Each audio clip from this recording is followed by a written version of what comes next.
Greetings there, Star Wars toy fans. This is Jim, and thank you again for taking the time to stop by my YouTube channel.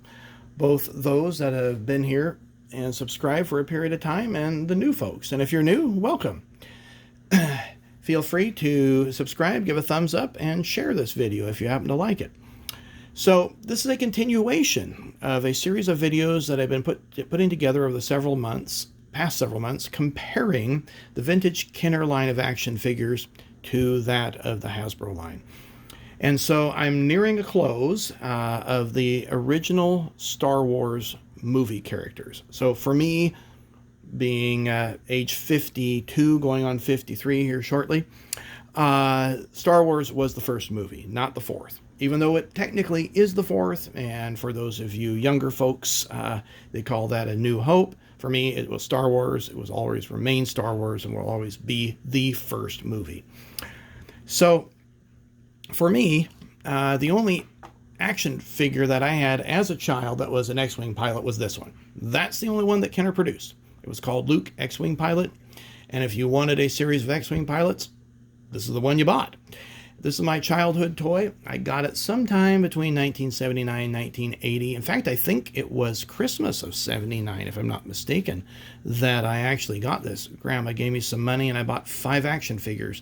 Greedo and Walrus Man were 2 of them, and I think this was the 3rd. I don't recall what the other 2 were offhand, but anyway, it's got his original blaster from my childhood. And this figure has 5 points of articulation. The head turns, the arms move up and down, and of course the legs sit down at the waist. You may notice something that is uncharacteristic that did not come with the figure. This is part of the mail-in survival kit, and you had to send in 5 proof of purchase seals and X amount of dollars. I don't remember what that was, and then you got the survival kit. And so ever since then, it's remained wrapped around his waist, and that's where I store the hook, and then the gun gets put in the storage container. Now you may notice that if you look closely, it's been touched up quite a bit. I've been building model kits since I was 5 years old, and so if my action figures paint wore off, they got repainted. And so most likely the black got repainted, the white, even the stripe on the helmet got repainted at some point. But I think the Rebel logo still looks pretty good. I did not touch that up. Now the next figure in line happens to be my least favorite. In fact, I don't know why I've saved this other than I just haven't gotten rid of it. This is the 1995 Power of the Force 2 Hasbro Luke X-Wing Pilot. And he looks like Lou Ferrigno in disguise. Just Mark Hamill was not built like that. Not maybe he wanted to be, but he just wasn't. And in the movie, he wasn't. And so these early Power of the Force lines by Hasbro are just really disappointing because they're not really sculpted movie accurate. You may ask, why haven't I replaced it? Well, because I've got one right there, and that one does the job for me. It came with a blaster, which is larger than life, as well as a lightsaber. I guess the one redeeming factor are the lithographs on the helmet. If the camera will focus, there we go. They're really nicely done. I haven't studied Luke's helmet to know how accurate it is, but I think it's pretty close. Now the next X-Wing pilot I have is also reflective of that buff style that Hasbro was doing at the time. This is the 1997 Wedge Antilles release. Came with just a single huge Han Solo type blaster. You can see some nice lithographs on the helmet. And I failed to mention earlier that these figures have 6 points of articulation. So the head turns, the arms move, the waist swivels, and then of course the legs go up and down so he can sit in the pilot seat. This came with the Millennium Falcon collector case, and I guess there's some variation on the helmet. This is the first release. Not that it makes it any more extremely collectible, but there were 2 different helmet variations. Now, in 1998, we saw the release of Big's Darklighter. And there are better sculpts of this, I will admit, and I've thought about replacing this and maybe giving this one to my son, but I just haven't yet because there's other things I wanted to spend money on. So So Biggs has some nice lithos on his helmet. Again, 6 points for articulation. He comes with 2 huge blasters. I can't imagine trying to hold something like that in your hand. You'd have to have 4 arms. But of course he does. He has huge forearms, so I guess it makes sense. But anyway, that one's Biggs Darklighter, Power of the Force 2, 1998 release. Now the next one that came out in the order of design was Jek Porkins. He came out in the year 2000, still considered Power of the Force line, but by now they've begun to start to scale their figures down more realistically. 6 points for articulation. We have a detachable hose here, oxygen hose. You'll notice that the helmet is removable. This is the first X-Wing pilot figure that I have in which the helmet is removable. It's really nicely done, has a little comm there for him to talk into. Did not come with a weapon. However, Porkins did come with this little data sheet. And he does fit in the X-Wing. Barely, but he does fit in there. So there it shows you some things about him. There's the back side. And allies and enemies. Well, the next figure that I have happens to come out in 2004. Actually, 2 figures come out in 2004. This is a Y-Wing pilot. It was a Toys R Us exclusive, 2004 exclusive, part of the SAGA collection. He's more scaled down as they should be. Again, 6 points for articulation. No weapons came with him whatsoever, and I've done a comparison of that Y-Wing video. In fact, it's one of my more popular Star Wars toy videos if you want to check that out. 2004, we also saw the release of Dutch Vander. It looks like he lost his gun there. Now we're starting to see more points of articulation. The helmet does come off, but it's a real tight fit, so we'll keep that on. It's got some very, very nice nice lithos done there. Now we're starting to see, as I said, more articulation. So the wrists do twist and turn. This one does not, but the arm does swivel at the elbow. Of course, it moves at the shoulder joints. The waist does not twist, but the legs do come up, and so he can sit if you want him to. Watch out! Be careful with this because this can snap off. I ended up re-gluing it. My son was playing with it and just trying to get him to sit, and it broke. And so, just kind of a word to the wise there. He does come with a small blaster, and that's it right here. Has a silver tip on it. Now, my final Hasbro figure just recently came out, and this came out with the Empire Strikes Back Hoth game. It's an exclusive figure. It's Luke in his Snowspeeder outfit. When this came out and it was in the what they call the retro style, I just had to get it. And the game's kind of fun too. My son and I played it, and I thought it was rather enjoyable. We're talking just same 5 points of articulation, but it comes with a blue lightsaber and a grappling hook. So that's kind of cool. Now let's compare this with the vintage Luke for just a minute, okay?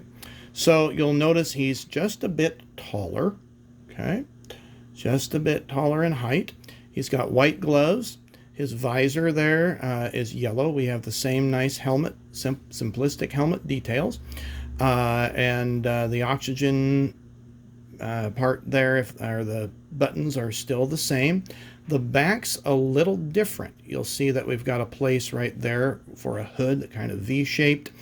We've got instead of black belt there, we've got a white belt, and they didn't paint it going all the way up. And then the other piece, the boots are kind of a brownish gray, and this flared piece here is on the left leg instead of the right leg. Now, Hasbro did that with several of their figures. You'll see Dutch Vander has it on the left, yet the Y-Wing pilot has it on the right. So I'm not sure what that reasoning was behind it, but it is what it is. I guess they could have it on either side. All right, now let's look at some custom figures that I've done. So this is my Wedge Antilles custom figure, and it went with my Red 2 custom X-Wing that I did. And basically all I did was I just repainted the helmet. So it's Luke, X-Wing pilot, but just with a more accurately detailed helmet. That's from the movie. And I got the decals from off of eBay. There's a gentleman on there that sells 1/18th scale decals that you can get. And they're really easy to apply. Now the next custom figure that I have is Jon Brannon. This one I did not do myself. The helmet does come off. And this one I did add some stuff to, though. Really, we're talking, this is the Biggs Darklighter outfit, or torso and legs. Somebody popped off the head and put on a different head on him. I'm not sure which X-Wing pilot or what pilot he does come off of. But at any rate, it does turn, totally. There was a notch in the back, like if you were to put another helmet on, and I filled that in with putty. You can use a quick steel epoxy that works really nicely. You can sand it down and then etch in the hair. In fact, we'll do a little close-up there, and hopefully it's a little bit flat, but you can see a slight little bulge there, but who knows, maybe he just didn't comb his hair properly. And then I painted the helmet according to what Jon Brannon's helmet was, and used the decals that I got from eBay. Now my last custom figure is Therron Nett. This what really was the first one that I did my own head replacements on. And I'm not one that likes to hack up good figures. I'm into antique automobiles, and I've seen so many 1940 gram pages, the shark nose, very rare gram pages, hot rodded, and it's almost like sacrilege to do something to a car that rare. And so it's just not my MO. Now, if a figure is damaged, then I'm okay with it. And this Luke X-Wing pilot had a very wobbly head. It was very, very worn. In fact, all the limbs were worn, and I ended up taking a Toy Polloi idea and using Teflon tape to just make sure that he could at least stand on his own and keep the arm up, because it wouldn't do it otherwise. And then I got a junk dash Rendar. It was incomplete. Here's the complete dash Rendar from my collection. And so I basically took his head off and put it onto there. And then I took the Luke X-Wing that you see here and took the head off and carved it all out with my Dremel. So that way it fits his head now. Therron Nett did not have a beard as we have here, so I lightly sanded that down. So let's see if the camera will focus and you can see the comparison there. There we go. So sanded it down. It was just lightly painted on. And you can go about this kind of one of two ways, and you got a 50-50 shot if you're going to do a customization of the head. You can boil it, or you can use a heat gun or a hair dryer. And it just kind of depends on, with the heat gun, you have to be really, really super careful, because you can, whoops, drop the figure down. You can warp your figure ultra fast. But you just pop the head off. Dash Rendar's head came nicely off, as did this one because it was so loose. And then you just pop it back in while it's still warm. And then I stick it in the freezer and then let it cool down. And then you'll notice that his head turns really nicely. Okay. You want to try to find a figure that's got a similar shank on the inside, and you may have to wallow it out just a bit, because if it's too narrow, then you may have to add some filler. Just things to be wary of.